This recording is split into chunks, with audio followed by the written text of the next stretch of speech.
my screen as well? I sure can. Excellent. Is there anybody that wants to see my screen that cannot see it?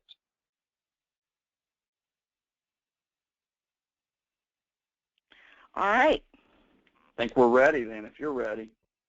I think so.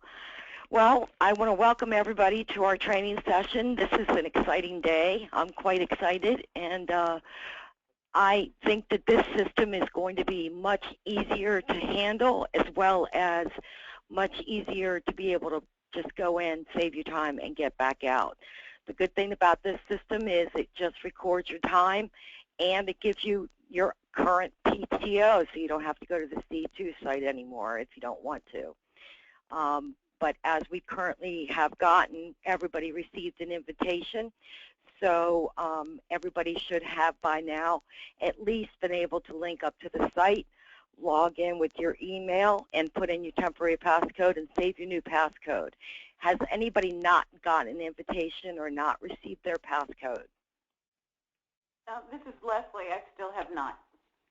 You have not? Correct. Okay, Leslie. I will go ahead and re-invite you, and that will send you out another invitation. Okay. So I will do that immediately following this meeting. This is Anybody Paul. else? Paul at the NRC. I have not received one. Paul, okay. You might Pamela ask Brown if at everybody's NRC. using their NRC email or whether they're using their AQIWO email. Yeah, originally I'd set everybody up on the NRC project with the AQIWO emails. I will switch you over and get you on the NRC email. And anybody else that wants their email changed, let me know, and I will go ahead and change it or update it at any point in time that you want it done, and make sure that the email is going to the most efficient email where you're going to be able to receive emails right away, because once your timesheet's approved, you get acknowledgement of that, as well as you will be receiving, once approved, every pay period, you will be receiving your PTO through the system, as well as any messages that we need to alert you to. So we're asking that if we do not have your most up-to-date accessible email, to please let us know. Okay, well, let's get started. As you can see from the screen, once you log into the timekeeping system, you'll be able to see different columns. Now, on this example, it has a payroll column on it in your writing examples. What I did was, to make this even simpler, is I took that column out. It has nothing relevant to do with timekeeping. It has to do with how your payroll is recorded, and really that's something I need to worry about, not you guys. So on here you'll see 3 columns that are important for you to fill out. You'll see a project column, a service performed column, and a class column. Project is pretty much self-evident. If you're on a project, it's in the system, and we need you to select that project. Now, the only difference that you have to be aware of is if you're in a project under an option year, that project has an option year code. So if you're functioning in your option year, you want to select that project which identifies your option year and your project. And if you're in a specific SME or specific CLIN, you want to select the CLIN that you're reporting to. If you don't know that information, I can help you individually. If you send me an email, I will tell you exactly what charge code you should use if you don't already know that. For those that don't have specific CLINs or specific SMEs that they need to report to, you just simply select your project, and that is in the project list. Under service performed, this column is basically a service column. We all provide services, whether it's at AQIWO headquarters or if it's at a project site. Now, for in Mark example, he works with headquarters, so that's why he selected headquarters. and he works in overhead. For people on the project, you're going to be selecting your project name as well as what type of labor. It will be direct labor on your project. Your project code, you have 4 codes put in your service. You have your project code, you have PTO, you have holiday, and you have training. If you need another code, please let me know. But generally, the PTO, training, or holiday are the typical ones. Mark has a lot of meetings, so he has a meeting code in there. If you want something like that put in there because you're dealing with COTARs on a regular basis or having meetings and you want to indicate that, then you may do so. But typically your holiday and PTO and training codes are used specifically for a headquarters service. So if you're taking PTO, that would be not project related. So you would want to indicate that you're off of work. Yes, you do belong to this project, but you're not charging to the project. So then you would select your PTO code. Class is very simple. It's either you're working on a contract or you're not a contract. And that's the only 2 answers you can. So for PTO, for example, let's say you took a day off. You would select your project code, you would select PTO, and it would be non-contract related.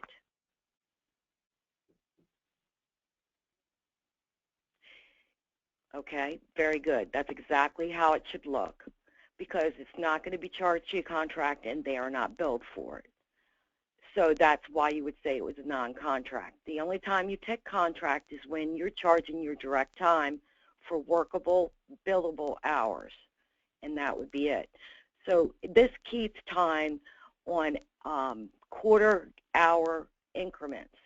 We prefer, as you read in the new policy, that you keep your time recorded at half-hour increments.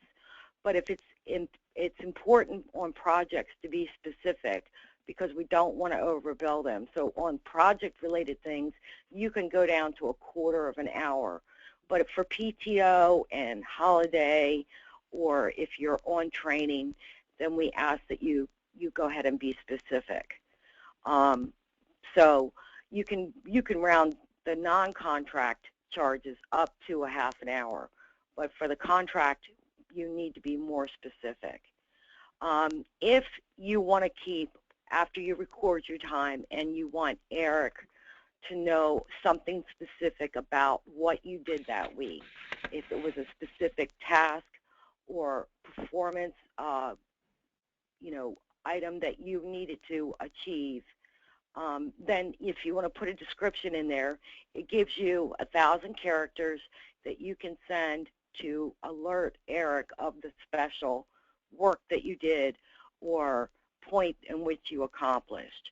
But generally, these timesheets are kept by week, and you should have 40 hours per week in there. If you don't, then we will either contact you from the finance office to make sure that you meant to give us less than 40 hours, or we will already have known that because you've spoken to Eric about not being present.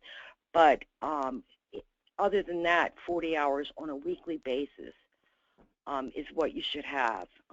If you work more than 8 hours a day and you have approved overtime through Eric and through your COTAR, then you go ahead and record 9, 10, 11 hours for that day. And in that case, you would be over. And that's perfectly fine as long as the overtime is pre-approved. Once you get your timesheet completed for that entire week and you have your hours in, Mark, if you could put 40 hours in the timesheet for us. I'll do it.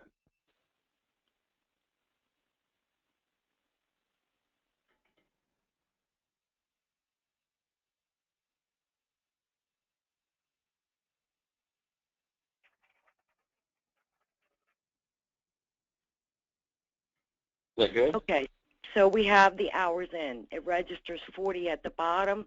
It registers your daily hours. And then once you do that, you're going to submit your timesheet, which is at the bottom where it says totals by type. Once you submit it, if it's in the middle of a pay period, nothing will happen. It will just be submitted. But if it's close to the payroll for the 15th or the 30th payroll, and it's the end of a pay period for timekeeping, then what will happen is when the two timesheets come through the finance and the headquarters office, they will get approved by your supervisor and or Eric, and they will come to finance. When they come to finance, we will prepare your payroll, and you will be sent back your approved PTO hours. So I would say probably once you submit your timesheets, by the next day, your PTO totals, your current year-to-date earned, used, and your current balance will be in the system for you to review. Now, some other things I wanted to point it out on the screen. When you want to go under notes, typically if you want to make notes about you being out sick or you gave, it's up at the top under weekly timesheets, manage time entries, and notes. In there, if we have something to tell you, or if you want to see what your PTO balance is, that's where you're going to look to see what's going on. And if you have any questions, you can let us know. But we will automatically send back your PTO updated through this system, or if you want to send us a note about your paycheck, if you want, say, please don't direct deposit it, mail it to my house, or if there's something special going on with your timesheet, that's the place to let us know, and that's where we're going to look. So even if you sent, me an email saying, I submitted my timesheets and it's less than 40 hours because I was out and I don't have any PTO, then put the notes here, because this is where we're all going to look, as well as your supervisor, for anything that comes up regarding your time in the project. And essentially, this is the beginning and the end of what you need to do. And also on the notes, like Mark's showing you, it will have your, if it's project related, then the code will be in there. If it's not project related, then your code will be in there to let us know that it's PTO and you don't have enough in your balance, and you decided you were going to you're going to take leave without pay, or if you want to get an advance on your PTO, that's done by case-by-case basis, and I will go and get it approved or by your supervisor or not get it approved. But that's where you'll find out about it. So this is like our message center. If we want to contact you on the job site about your payroll, or if you get a manual check and it comes back, or if something happened that C2 let us know and we need to get in touch with you and it's paycheck related or timekeeping related, this is where we're going to do it. And so this is essentially how hard it is to put your time in for the system. It's much simpler. You don't have to sort for codes. You don't have to look up your codes. They're all there for you. And if there's, like I said, if there's any code that you do need that you don't have, just let me know, and I'll make sure that you do get it. I have a question. Okay. This is Raleigh. Can we now submit projected time? Like if we're going on leave for a week, I can go ahead and submit it on that Monday or something, in advance? Correct. You can submit your timesheet ahead of time. Okay. If you know you're going to be out and it's the end of a pay period, Right. you do not have to wait till you get back. You can go ahead and submit your timesheet. Got it. This way it gives you the freedom to be able to keep your time, but also keep it in a timely basis. And we want to make sure that everybody knows that it's important for you to keep your time on a daily basis. Keeping your time on a daily basis is what's required by your projects. So, if we're trying to let you know that you need to update your timesheet, we'll send you a quick note. Or if we notice that you're out and it hasn't been done for a couple of days and nobody knows why, we'll contact you through here. Obviously, we'll go through secondary and third methods of getting in touch with you, but at least this alerts us that there might be a problem. Is there any other questions? I'm going to open it up. Yes, I So, have a question. This is Jim Gary. Hi. I'm a part-time person, okay? Okay. So that when we're filling this out, and I don't necessarily do it now, but maybe with the new timesheet you will, on days that I may not work, for example, I'm off on Fridays, but should I just put 0 in there or just not worry about putting anything in there? Don't put When anything submitting? in there, and you Okay. can go ahead and submit your timesheet on Thursday. Okay, another question. If I'm out for a longer period, like next month, I'm going to be out of the country for about 2 weeks. So that would be a significant pay period of time. Should I submit something early or just submit a note to you all, which I usually would probably do anyway, that I will be out for these 2 weeks, so don't look for it, maybe a timesheet until late or whatever? Because as you said, we're supposed to be recording this every day, but obviously if I'm out for 2 weeks, I won't be doing anything. Exactly. That's exactly what you should do. Okay. For that period in which you're going to be out, go ahead and record the time that you do have, but for the time you don't, just go ahead and put in all zeros on those timesheets. Okay. That way, because if you try and submit it with nothing in there, it won't submit it. So Right. in that case, if it's a longer period of time over the course of a week, you do need to put zeros in there. Submit your timesheet and go ahead and make a notation in the notes section Right. that you're out of the country, you'll be back on this date, and that way we know that there's a reason why your timesheet is 0 and there's a reason why we're not getting it. Okay. Okay. That's good. Is there any other questions? Hi, Diane. This is Don Fry. How do Hi. we approve these, or do we, does Eric get to do that now? Eric is going to be approving them. If you have, in the past, it seemed like Eric approved all the timesheets. If people are turning timesheets in for you to approve, then we can go ahead and switch it over so that you approve them. And then they will be submitted and reviewed by Eric. But if Eric is ultimately the one that's approving them, as long as if they're submitted, then we're going to make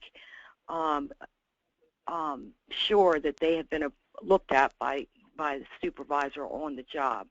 So in that case, before they're submitted, there should be a notation that it's been reviewed and approved, and it can be signed by the supervisor.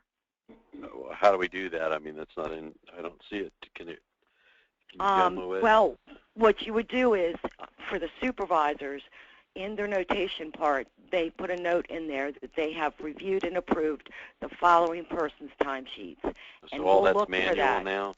Exactly. Oh, great. Okay. Yeah, I would recommend that, you make a list of the people, cut and paste it, and let us know who's in there. But it's just going to be a notation section where you let us know that you've reviewed and approved the following people. And that's going to be our source document for going to. Okay. And then once it's approved, like I said, I think that in your case it would be better if you did the approvals for your project and then had Eric review it. Understood, but how do I get to their timesheets? It used to be I could do, I go in and did a search and pulled up each timesheet and I could review it and then sign it. Right. How do you do that?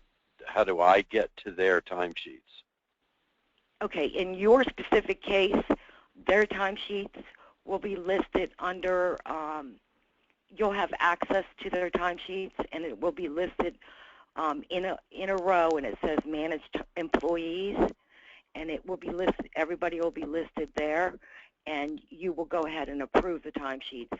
They will then in turn go back to Eric, and he can review them. Okay. So your screen's going to end up changing and looking different. So you will have an additional option to manage employees.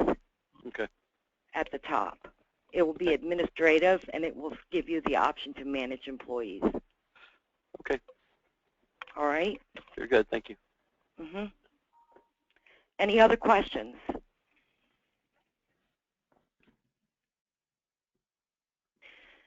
Okay, well, if you guys think of something that you need to have done or something you want added on as far as a service that you do on a regular basis, like if there's office meetings every week at your project that you want a meeting put in there or something specific in that nature, just send me an email. I'll make sure that your whole group has it.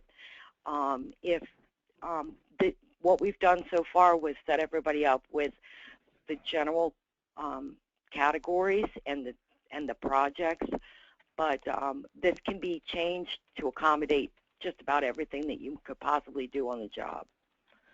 So if there's no more questions, I guess we're good. Thank you. Thank you. Thank you. Okay. Thank you. Bye-bye. Bye. Bye. Okay, thanks.